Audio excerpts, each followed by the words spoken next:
Our establishment caters exclusively to celebrities. If you're not affluent, we kindly ask that you refrain from visiting. Please vacate the premises, the manager asserted with little emotion. The following day, I couldn't shake the lingering sense of prejudice toward appearances prevalent in five-star accommodations. Yet the manager remained oblivious. He failed to grasp the influence wielded by my in-laws and the discontent he would face in the days to come. I'm Maria, 32, a homemaker without children. Stephen, my husband, and I crossed paths during my part-time stint at a supermarket. His serene and refined demeanor convinced me of his inherent decency early in our courtship. However, my astonishment peaked during a visit to his parents' abode for wedding discussions. The residence resembled more of a sprawling campus than a home, complete with imposing gates and towering walls that concealed its entirety from view. Beyond the gate, an unexpected spectacle greeted me. At the far end of the lengthy stone pathway stood a breathtaking country estate, reminiscent of a lavish villa. A meticulously maintained garden sprawled beside the grand structure, suggesting the handiwork of a skilled gardener. My eyes widened further as I caught sight of what seemed to be a pristine swimming pool and tennis courts nestled beyond. A wave of disbelief washed over me as I questioned the purpose of my visit. Stephen's dual role as a college student and part-time convenience store worker was indeed remarkable. How he managed such a balancing act puzzled me. According to Stephen, his family tree boasted a lineage of corporate titans, his father, mother, sister, and himself all holding esteemed positions as presidents of top companies. Unlike some celebrities who inherit family enterprises, Stephen's family forged their own paths as accomplished entrepreneurs. Following suit, Stephen treated the same path, utilizing his part-time earnings to cover tuition costs and kickstarting his own entrepreneurial venture. It was through this unique circumstance that our paths crossed, and now he tirelessly endeavors to expand his fledgling business. In my family, my father holds a regular job at a company, my mother is a homemaker, and my brother follows suit with his own corporate career. Doubts crept in, making me ponder whether I could truly fit into Stephen's world as his wife. However, Stephen remained unperturbed. What drew me to you was your warmth and joy. You're the one I envisioned sharing my life with, he reassured me. I made the decision to place my trust in Stephen and stand by his side. Yet concerns loomed regarding my prospective in-laws. Would they view me, a commoner, as an adequate match for their son? Anxiety gnawed at my heart, fearing I might disappoint them.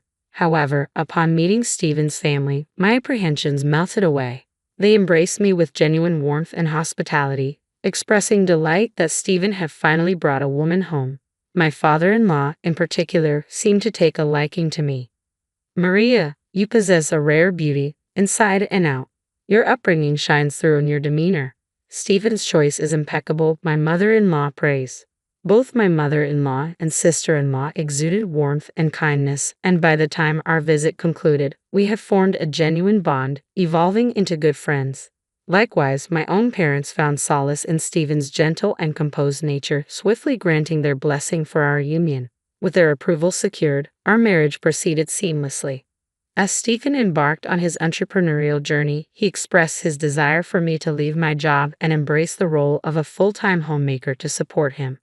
We settled into an apartment close to my in-laws' residence, relishing the early days of our marriage. Occasionally, we'd gather for dinner parties and barbecues at my in-laws, who, despite their hectic schedules, embrace Annie, our live-in nanny, as part of the family.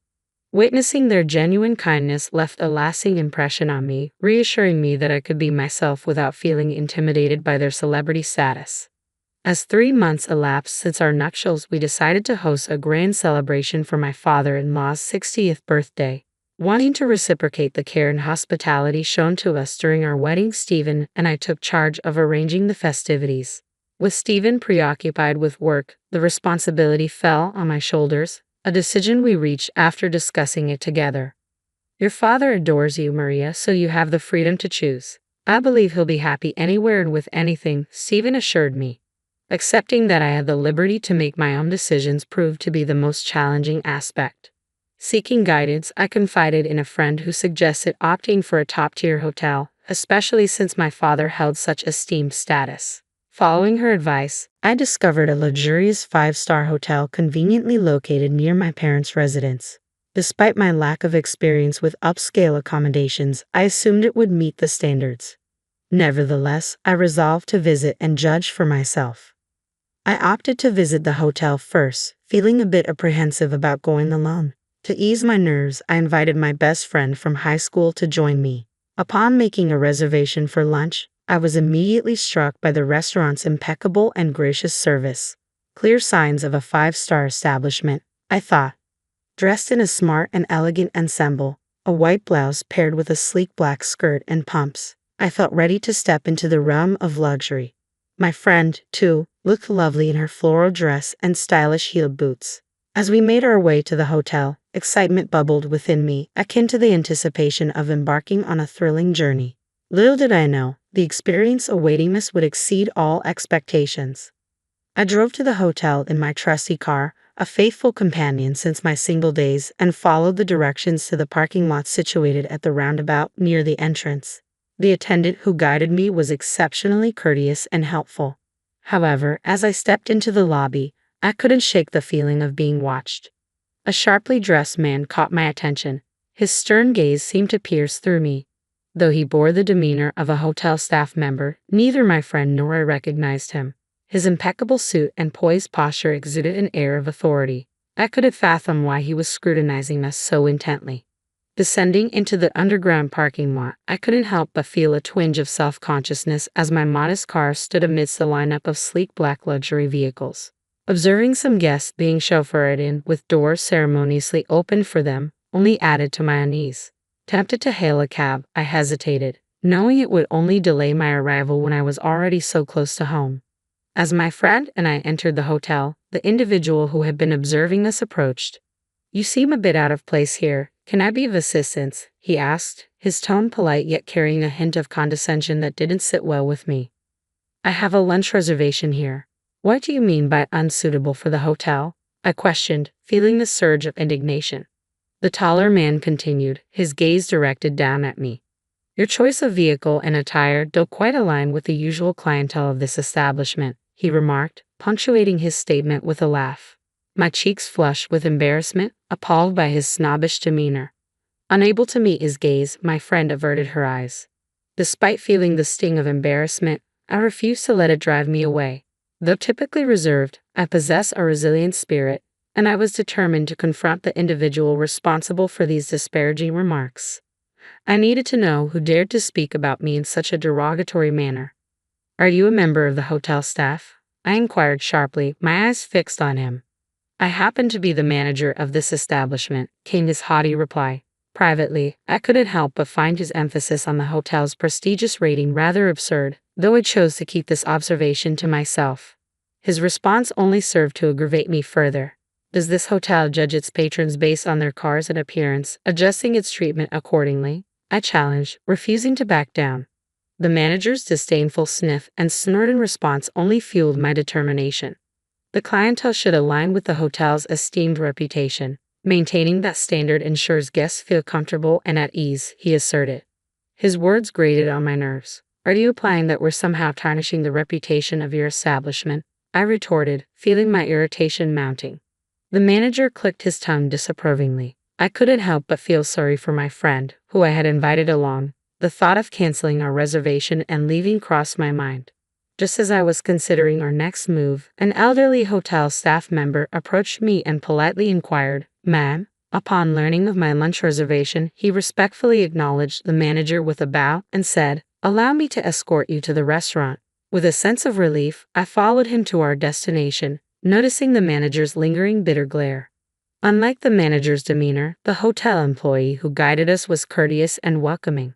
"You've traveled quite a distance, and I apologize for any discomfort you may have experienced. We're renowned for our exquisite cuisine, and I trust you'll have a delightful stay," the young manager offered apologetically.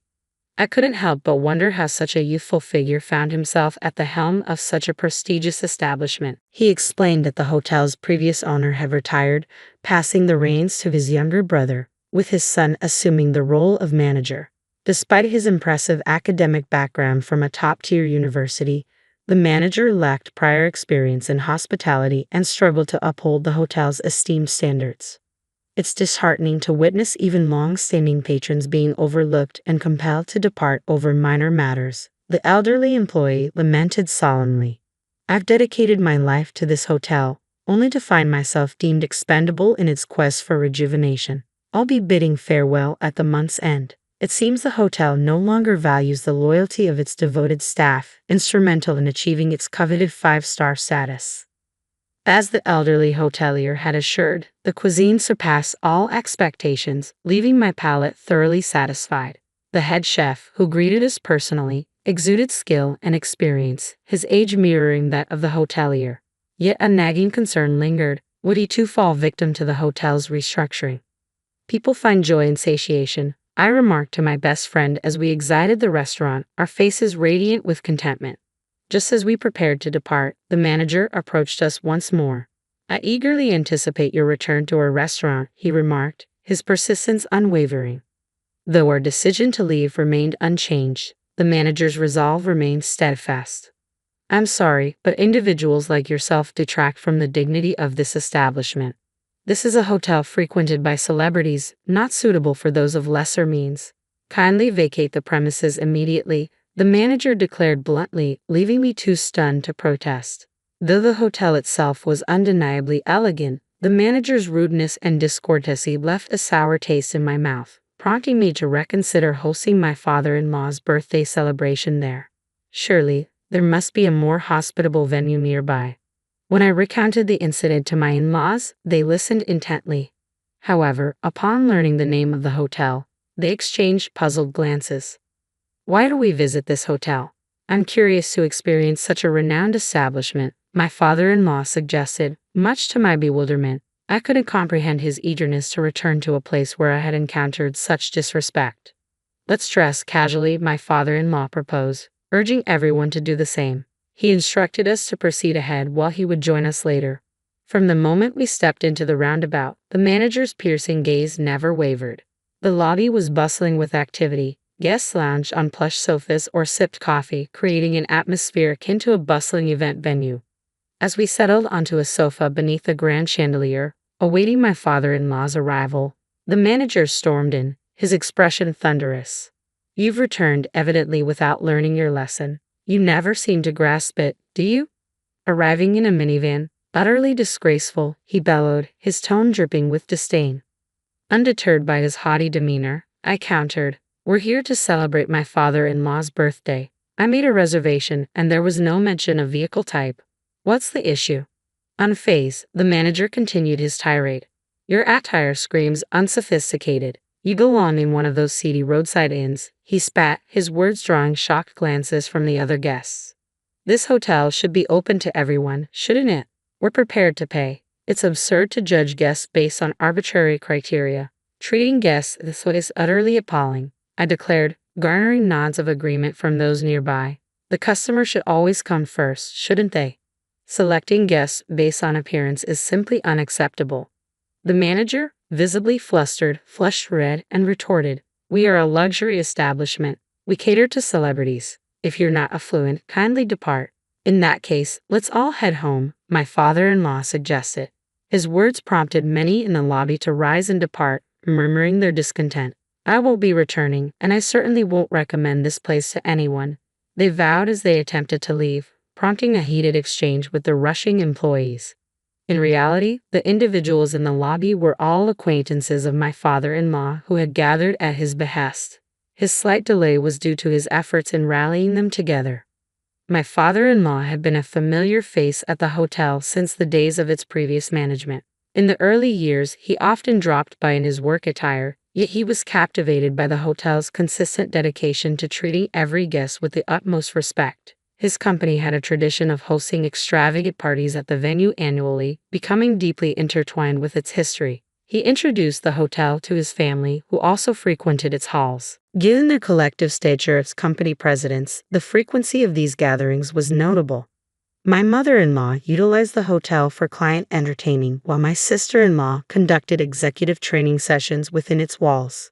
Even my husband's company held celebratory events there, underscoring the significance of each family member's company to the hotel's success. Then, a voice broke the tension, begging for forgiveness. To our astonishment, it was none other than the hotel president, the manager's father, kneeling before us. The elderly hotelier, recognizing my father-in-law, had urgently contacted the president.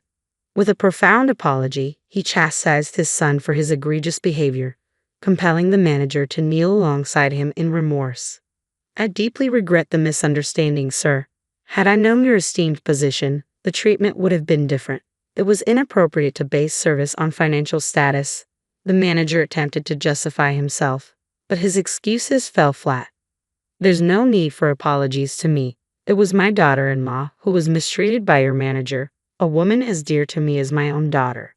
Remember who the hotel truly serves. I have fond memories of your predecessor, but it's time to part ways," my father-in-law asserted firmly, signaling our departure from the five-star establishment. Leaving behind the pretentious atmosphere, we relocated to a beloved diner frequented by my family. With its cozy private rooms and welcoming ambience, the diner was the perfect setting to celebrate my father-in-law's milestone birthday. The delightful food and warm atmosphere brought joy to my in-laws, marking a memorable conclusion to the day. At my father-in-law's suggestion, we extended the celebration to include my parents, transforming the occasion into a lively and joyous affair. My husband and I gladly footed the bill for the party at the familiar diner. It was a modest expense for us, given the casual nature of the establishment. Once again, I reflected on our commitment to remain grounded, refusing to let wealth cloud our values or lead to misconceptions. As time passed, rumors circulated that the manager had been dismissed and demoted to the role of a cleaner. Although the specifics remained uncertain, it was clear that the hotel's reputation had suffered irreparable damage. 2 years later, the once illustrious establishment shuttered its doors for good, a cautionary tale of the consequences of arrogance and elitism. The next time I drove past the hotel, the sight was dismal. The glass windows shattered, furniture stacked haphazardly in front of the entrance, turning it into a desolate wasteland. The legacy of the hotel, once steeped in tradition, lay in ruins, all due to the actions of one misguided individual. Despite my father-in-law's humble upbringing, we share a strong bond, and I cherish the time spent with him, my husband, and the rest of my in-laws. As news of my pregnancy spreads, anticipation fills the air, with everyone eagerly awaiting the arrival of the newest addition to the family.